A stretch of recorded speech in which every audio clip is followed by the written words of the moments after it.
Hello friends, আপনারা দেখতে পাচ্ছেন এখানে তিনটি বিড়াল নামের গরু। বিড়াল বললে কি তারা গরু নয়?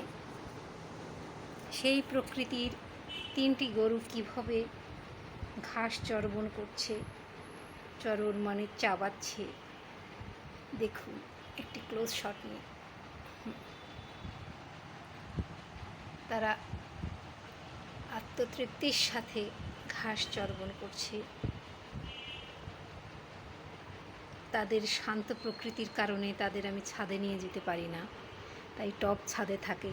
সেই টবের ভিতরে ঘাস লাগিয়েছি, দুইটি টবে ঘাস লাগিয়েছি। একটি টব ছাদে থাকে, আর একটা নিয়ে আসি, তারা সেটাকে টাকলু করে দেয়, তারপর আবার তাকে নিয়ে যাই, আর একজনকে নিয়ে আসি। এভাবেই পর্যায়ক্রমে চলতে থাকে।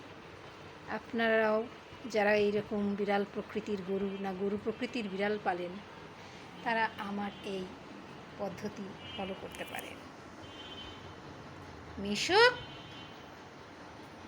আমার গরুগুলোর নাম আপনাদের বলি। এই গরুটার নাম মিঠাই, এই গরুটার নাম মিশুক, আর এই যে এই ভদ্রলোকের নাম হচ্ছে ভুতু কুতু কুতু। সবচেয়ে কুতু কুতু বাচ্চা আমার। দেখুন পাগল হয়ে খাচ্ছে তারা।